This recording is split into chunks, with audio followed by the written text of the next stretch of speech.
لا حول ولا قوة إلا بالله العلي العظيم. أعوذ بالله من الشيطان الرجيم. بسم الله الرحمن الرحيم.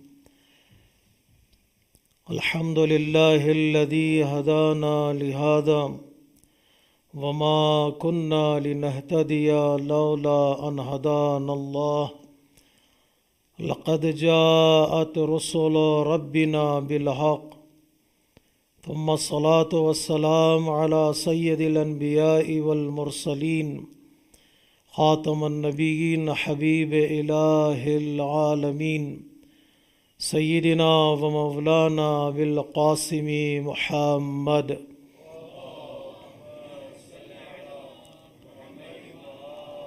وعلى أهل بيته الطيبين الطاهرين المظلومين المعصومين الميامين المكرمين ولعنة الله على أعدائهم أجمعين. أما بعد، فقد قال الحكيم في كتابه الكريم وقوله الحق. بسم الله الرحمن الرحيم. إنما المؤمنون الذين إذا ذكر الله وجلت قلوبهم وإذا تليت عليهم آياته زادتهم إيمانا وعلى ربهم يتوكلون. الذين يقيمون الصلاة ومما رزقناهم ينفقون أولئك هم المؤمنون حقا لهم درجات عند ربهم ومغفرة ورزق كريم. صدق الله العلي العظيم.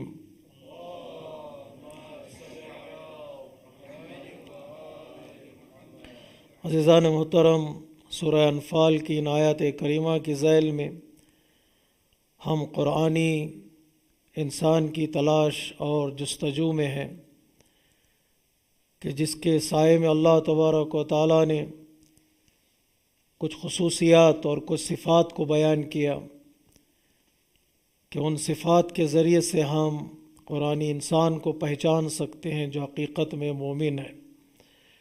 اور مومن کی پہچان صفات سے ہوتی ہے، خصوصیات سے ہوتی ہے، جن میں ہم نے ذمہ داریوں کو احساس ذمہ داری کی عنوان سے پہلی خصوصیت کی طرف اشارہ کیا، اور دوسری خصوصیت تکامل ایمان کا بڑھنا اور ایمان کا ایک منزل تک پہنچنا جہاں پر اللہ تبارک و تعالی ہمیں دیکھنا چاہتا ہے.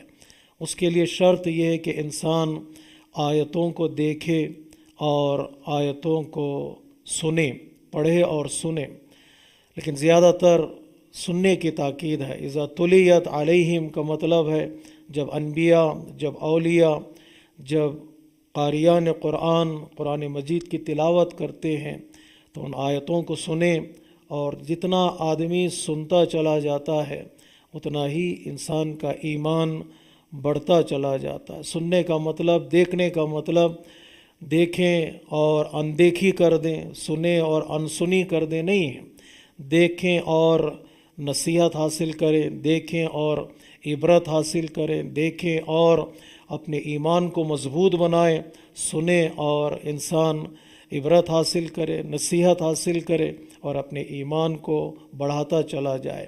اللہ تبارک و تعالیٰ نے دو خصوصیتوں کی طرف جہاں بھی آیتوں کی بحث ہوئی ہے، ایک آیتوں کو دیکھو اور دوسرے آیتوں کو سنو. جو بھی ہم نے آیت کا معنی بتایا، کبھی آیات یعنی نشانیاں جو سائنس ہے، کبھی آیات یعنی یہی آیات قرآن جو قرآن مجید میں موجود ہے. ہر سورے میں ہر آیت در حقیقت ایک سٹیپ ہے ایمان کی ترقی کے لیے اور ایمان کے تکامل کے لیے. اور کبھی آیات کا لفظ قرآن مجید میں آیا ہے معجزات کے معنی میں، میریکلز کے معنی میں، جہاں پر حضرت موسیٰ کی کہ میریکلز کی گفتگو ہے، اللہ تبارک و تعالیٰ نے وہاں پر آیات کا لفظ بتایا ہے. اور کبھی شخصیات کے لیے بھی، پرسنالٹیز کے لیے بھی آیت کا لفظ استعمال ہوا ہے. حتیٰ حضرت عیسیٰ علیہ السلام کے لئے یہ آیت ہے اللہ تبارک و تعالیٰ کی. یعنی جو بزرگ شخصیات ہوتی ہیں پرسنالٹیز ہوتی ہیں، ان کا کردار، ان کی عملی زندگی ہمارے لیے ایک نشانی ہے، ایک آیت ہے اللہ تبارک و تعالیٰ کی طرف سے کہ ہم ان کی زندگی کو دیکھیں اور اپنی زندگی کو کامیاب بنا سکیں۔ تو ایک پڑھنا ہے اور دیکھنا ہے اور دوسرے سننا ہے۔ ہمیں دو چیزوں کی ضرورت تھی پڑھنے دیکھنے کے لیے اور سننے کے لیے، ایک آنکھوں کی ضرورت ہے اور دوسرے کانوں کی ضرورت ہے۔ جی، ایک آنکھوں کی ضرورت تھی اور دوسرے کانوں کی ضرورت تھی، تو اللہ تبارک و تعالیٰ نے کہ چلو ہم دونوں نعمتیں تمہیں دے دیتے ہیں۔ ابتدائی نعمتیں جو اللہ تبارک و تعالیٰ نے ہماری پیدائش سے ہی اللہ تبارک و تعالیٰ نے ہمیں عطا کی ہیں، یہ دو نعمتیں ہیں۔ واللہ اخرجکم من بطون امہاتکم لا تعلمون شیئا، ہم نے آپ کو دنیا میں ہم نے پیدا کیا، اپنے ماؤں کے شکم سے ہم نے باہر نکالا اور تمہیں کچھ بھی نہیں معلوم تھا، تم جاہل تھے، علم کے نام کا کوئی لفظ بھی تمہیں نہیں آتا تھا، تو ہم نے علم کے سیکھنے کے ذرائع تمہیں عطا کیے۔ میں لفظ کو بدل دوں تاکہ پیغام آپ تک پہنچ جائے، علم سیکھنے کے وسائل عطا کیے، علم سیکھنے کا وسیلہ عطا کیا، بغیر وسیلے کے تمہیں علم ملنے والا نہیں تھا۔ پروردگار وہ کون سے وسیلے ہیں؟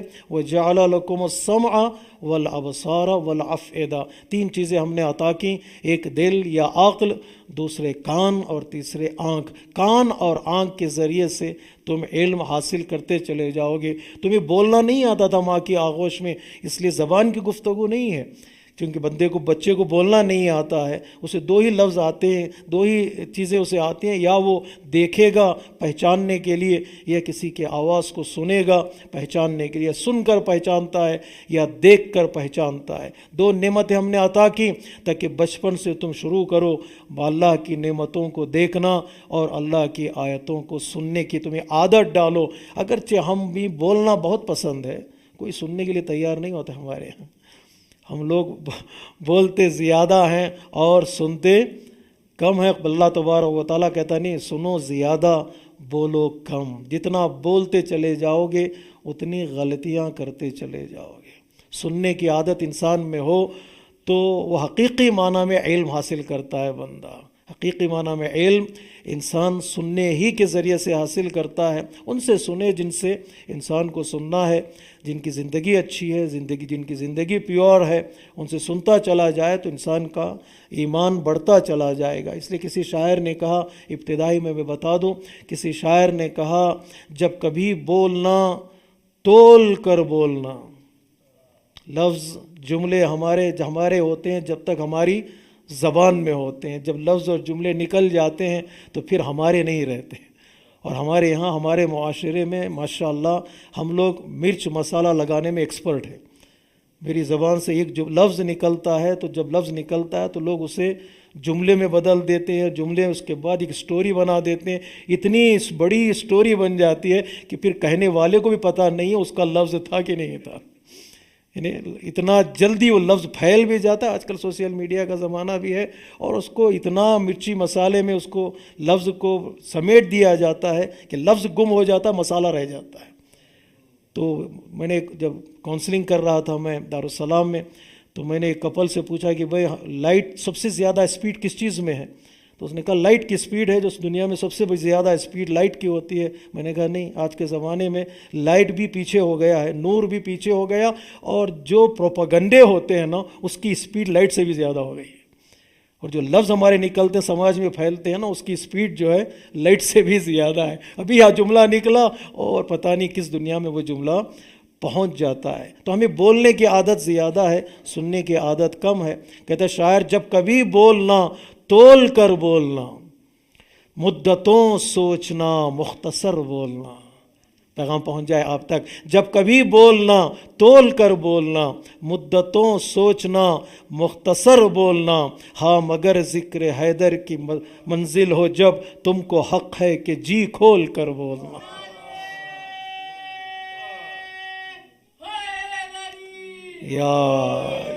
جی ذکر میں تذکرہ اہل بیت علیہ الصلوۃ والسلام میں پابندی نہیں ہے، جی وہاں جی کھول کر انسان بول سکتا ہے، لیکن ہمیں جو تاکید کی گئی سنتے چلے جاؤ، وَإِذَا تُلِيَتْ عَلَيْهِمْ آيَاتُهُ، جب انبیاء اولیاء اللہ کی آیتوں کو تمہارے سامنے پڑھتے ہیں تو تمہارا ایمان بڑھتا چلا جانا چاہیے۔ اللہ تبارک و تعالیٰ نے عظیم نعمتیں بھی عطا کی، آیتوں کو پڑھنے کی بھی تاکید کی، آیتوں کو سننے کی بھی تاکید کی، آیتوں کو دیکھنے کی بھی تاکید کی۔ جتنا آدمی دیکھے بغور دیکھے، کبھی کبھار ہم دیکھتے ہیں اور نہیں دیکھتے، کتنے سفر ہمارے ہوتے ہیں، کتنی ٹریولنگ ہماری ہوتی ہے، جاتے ہیں آتے بھی ہیں، جب ان سے پوچھا جاتا ہے کیا دیکھا تو کہتے ہیں بہت کچھ دیکھا، جب بیان کرنے کی بات آتی ہے ایسا لگتا ہے کچھ نہیں دیکھا ہے۔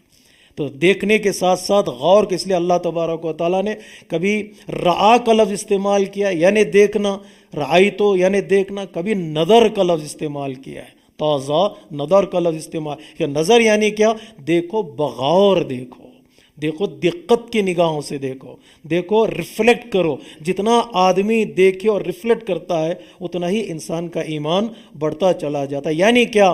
بصارت ایک ہے، بصیرت ایک ہے، کہ جتنا آدمی ریفلیکشن کی طرف آئے گا، دیکھنے کو کنورٹ کر سکتا ہے بصیرت میں، انسائٹ میں، سائٹ کو کنورٹ کرنا ہے انسائٹ میں، جتنا دیکھے اس کو کنورٹ کرے انسائٹ میں تو انسان کا ایمان خود بخود بڑھتا چلا جاتا ہے۔ اگر انسائٹ کی بات نہ ہو تو پھر سائٹ تو دنیا والے سب دیکھتے ہیں، سب دیکھتے ہیں دنیا کو، بڑے بڑے سائنسدان دیکھتے ہیں، ہم سے زیادہ دیکھتے ہیں، وہ دیکھتے ہیں لیکن ان سے نصیحت حاصل نہیں کرتے، عبرت حاصل نہیں کرتے۔ تو دیکھنا ہے اور بغور دیکھنا ہے۔ اس کے لیے انبیاء علیہ الصلوۃ والسلام نے دعا کی ہے اللہ تبارک و تعالیٰ کی بارگاہ میں، پروردگار ہمیں دکھا، ہمیں دکھا، ہم دیکھنا چاہتے ہیں۔ حضرت ابراہیم علیہ الصلوۃ والسلام نے کہا پروردگار میں ملکوت کی نعمتوں کو دیکھنا چاہتا ہوں، آسمانوں کی نعمتوں کو دیکھنا چاہتا ہوں، پروردگار مجھے دکھا۔ اور اللہ تبارک و تعالیٰ نے آپ کی دعا کو قبول کیا اور حضرت ابراہیم کو دکھایا بھی۔ کذالک نوری ابراہیم ملکوت السماوات والارض، ہم نے زمین اور آسمان میں جو نعمتیں ہیں ان نعمتوں کو ہم نے حضرت ابراہیم کو دکھایا۔ کیوں دکھایا اللہ تبارک و تعالیٰ نے؟ کیوں دکھایا اللہ تبارک و تعالیٰ نے اپنی نشانیوں کو؟ تو اللہ تبارک و تعالیٰ کہتے ہیں لیکون من الموقنین، تاکہ حضرت ابراہیم کا یقین بڑھ جائے۔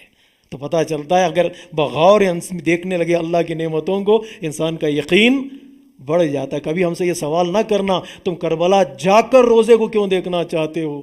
جب جتنا آدمی دیکھتا چلا جائے گا اس کا یقین بڑھتا چلا جائے گا، اس کا ایمان بڑھتا چلا جاتا ہے۔ لیکون من الموقنین، اس کا یقین بڑھے گا، اس کا ایمان بڑھتا چلا جاتا ہے۔ حضرت ابراہیم نے کہا پروردگار مجھے دکھا۔ کمال پیغمبر اسلام ختمی مرتبہ حضرت محمد مصطفیٰ صلی اللہ علیہ وآلہ وسلم۔ جی آپ لوگ کم ہیں کا مطلب یہ نہیں کہ صلوات بھی دھیمی پڑھیں، صلوات مل کے پڑھ سکتے ہیں، سب مل کے صلوات پڑھیں محمد والے۔ کم کا مطلب یہ کہ کمپیریزن میں کم ہے، ورنہ الحمدللہ آپ تشریف لے آئیں، بہت بہت شکریہ آپ کا، اپنی سلامتی کے لیے اور عبادات کی قبولیت کے لیے ایک اور صلوات پڑھیں محمد والے۔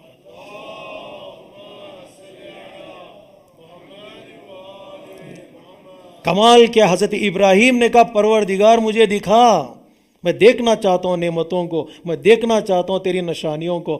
کمال کیا ہمارے رسول کا؟ پیغمبر اسلام بستر پر ہیں، اللہ تبارک و تعالیٰ کہتا ہے شب معراج اے رسول آ آسمانوں پر، معراج کا سفر طے کر۔ سبحانہ کیا ہے آیت؟ هو الذی، سبحانہ کیا ہے معراج والی آیت؟ سبحان الذی اسریٰ بعبدہ لیلا من المسجد الحرام الی المسجد الاقصی۔ سفر کرو معراج کا، ٹریول کرو، جرنی کرو، نکلو مسجد الحرام سے مسجد الاقصی تک۔ کیوں جائیں پیغمبر اسلام؟ کیوں سفر کریں پیغمبر اسلام؟ کیوں معراج کے شب کا مقصد ہی کیا ہے؟ زمینی سفر۔ زمینی سفر کا مقصد کیا ہے پیغمبر اسلام کا؟ مسجد الحرام سے مسجد اقصی تک جائیں۔ اللہ تبارک و تعالیٰ کہتا ہے اے رسول تیرا مقام یہ ہے کہ ابراہیم دعا کر رہے ہیں دیکھنے کے لیے، تم آرام کر رہے ہو، ہم تمہیں دکھانا چاہتے ہیں۔ لِنُرِيَهُ آیاتنا، ہم چاہتے ہیں کہ اپنی نشانیوں کو ہمارے رسول کے لیے دکھائیں۔ زمین پر دکھایا تو مسجد الحرام اور مسجد اقصیٰ کی برکتوں کو دکھایا اور آیتوں کو دکھایا، آسمان پر دکھایا تو علی کے کمالات کو دکھایا۔ صلوات پڑھیے محمد و آل محمد۔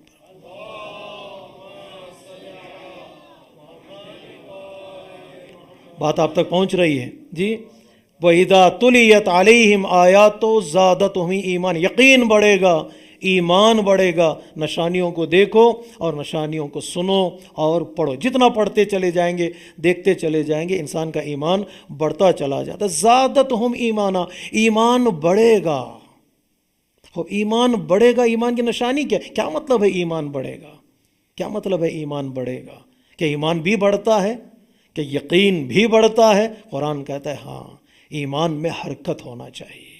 مومن کے 2 دن برابر نہیں ہوتے ہیں، نہیں، آنے والا دن آج کے دن سے مومن کا بہتر ہوتا ہے۔ اگر 2 دن برابر ہو جائیں تو مومن نقصان میں رہتا ہے، عبادتوں کے اعتبار سے، فیتھ کے اعتبار سے، بلیف کے اعتبار سے تبدیلی آنا چاہیے، چینج آنا چاہیے اس کے ایمان میں، اس کے بلیف میں مضبوط ہونا چاہیے، اسٹرنتھ اس میں پائی جائے، تو اس کا مطلب ہے کہ ایمان بڑھ گیا ہے۔ ایک بڑھنا ہے جو ہاریزنٹل طور پر ہے، ایک بڑھنا ہے ورٹیکل طور پہ ہے۔ بڑھنا در حقیقت چلنا اور بڑھنا، بڑا خوبصورت جملہ کہا کسی نے، شاید شیخ محمد خلفان نے ایک جملہ کہا ہے، جو 40 کا ہم واک کرتے ہیں نجف سے لے کر کربلا تک، وہ کہتے ہیں 2 طرح کی واک ہوتی ہے۔ ایک واک کہ ہم کتنے کلومیٹر چلے، جی کتنے کلومیٹر چلے، جسے کہیں گے کیا ہاریزنٹل واک، نجف سے لے کر کتنے پول ہم نے طے کیا، کتنے مائل ہم چلے، یہ چلنا بہت ضروری ہے، ریکمینڈڈ ہے، انسان فائدہ اٹھاتا ہے، معنویت حاصل کرتا ہے، اسپریچولیٹی حاصل کرتا ہے۔ ایک چلنا زمینی ہے اور دوسرا چلنا آسمانی ہے۔ زمینی بھی چلتے چلے جاؤ، آسمانی بھی سفر ہمارا ہوتا رہے۔ چلو نجف سے لے کر کربلا تک، اور پھر کربلا سے کربلا تک بھی جانا ہے۔ بات آپ تک پہنچ رہی ہے؟ ایک ہے چلو نجف سے کربلا تک کتنے میل چلے، اور ایک ہے کربلا سے کربلا تک چلنا ہے، کتنے بلند ہم ہو گئے، کتنا کمال ہمیں ملا ہے اس چلنے کے بعد۔ ہمیں چل کر سفر طے کرنے کے بعد مقامات تک پہنچنا ہے، شخصیات تک پہنچنا ہے، وہ ورٹیکل سفر ہے۔ چلتے چلتے انسان وہاں پہنچے کہ امام کہیں کہ یہ میرا بندہ ہے، امام کہیں کہ یہ میرا غلام ہے۔ اور یہ سفر بڑا خوبصورت سفر ہے۔ یہاں اضافہ کا مطلب یہ نہیں کہ صرف اس میں کچھ چیزیں آ جائیں، بڑھ جائیں تو ایمان بڑھ جائے گا، نہیں، ایمان بڑھے گا، ظاہری طور پر نظر آئے گا۔ کل میرے پاس ایمان کمزور تھا، لاسٹ ایئر محرم میں میرا ایمان تھوڑا بہت کمزور تھا، اس سال محرم کے بعد میرے ایمان میں مضبوطی آئے، میرے ایمان میں اسٹرنتھ آئے۔ آج اگر آ گئی ظاہری طور پر ایک سفر ہے، اگر مضبوط ہو چکا ہے، الحمدللہ ہمارے بزرگان ہیں ہمارے معاشرے میں، ہمارے سوسائٹی میں جن کا ایمان مضبوط ہے، تو پھر بلندی ان کو نصیب ہوگی۔ بلندی یعنی کیا؟ پھر وہ ورٹیکل سفر ہے، وہ چلیں گے، اپنے آپ کو اس مقام تک پہنچائیں گے جس مقام پر پہنچنے کے بعد امام خط لکھ کر کہیں گے اے حبیب مجھے تیری ضرورت ہے۔ بات پہنچ رہی نہیں پہنچ رہی ہے؟ مجھے تیری ضرورت ہے۔ کبھی کبھار ہوتا ہے نا، امام کہہ رہے ہیں تمہیں ضرورت، کچھ لوگوں کے لیے امام نے کہا جاؤ بھائی، جانا چاہتے ہو چلے جاؤ۔ کچھ لوگوں کے لیے امام کہہ رہے ہیں آؤ مجھے تمہاری ضرورت ہے۔ کربلا کو بلند کرنے کے لیے کچھ بلند پرسنالٹیز کی ضرورت ہے، کربلا کو کمال تک پہنچانے کے لیے کچھ کمال والے انسان چاہیے۔ کچھ لوگوں کے لیے امام کریں جانا چاہتے ہو چلے جاؤ، کچھ لوگوں کے لیے امام خط لکھ کر بلا رہے ہیں تمہیں آنا ہی ہے، تمہارے بغیر کربلا مکمل نہیں ہوتی ہے۔ تو زادتہم ایمانہ کا مطلب کبھی کبھار ممکن ہے، عملی طور پر بھی مثال دے سکتے ہیں۔ کل میری نماز چھوٹ رہی تھی، آج میں نماز پڑھ رہا ہوں، اور آج میں نماز پڑھ رہا ہوں، جب چاہے پڑھ لیتا ہوں، پھر ایمان عمل آگے بڑھے، وقت پر نماز پڑھنے کی مجھے عادت ہو جائے، وقت پر نماز پڑھوں، اور یہ عادت ہو گئی، چلو جماعت کے ساتھ بھی پڑھتے ہیں، جماعت کے ساتھ انسان نماز پڑھے۔ ظاہری طور پر عمل میں بھی ترقی ہے، عمل میں بھی تکامل ہے۔ اگر یہ چیزیں ترقی نظر نہ آئے تو پھر ایمان سٹک ہو کے رہ جائے گا، ایمان رک جاتا ہے۔ رک جانے والے کا نام ایمان نہیں ہے، ایمان بڑھتا چلا جانا چاہیے۔ اس لیے اللہ تبارک و تعالیٰ نے کہا یا ایھا الذین آمنوا آمنوا، اللہ اکبر، یا ایھا الذین آمنوا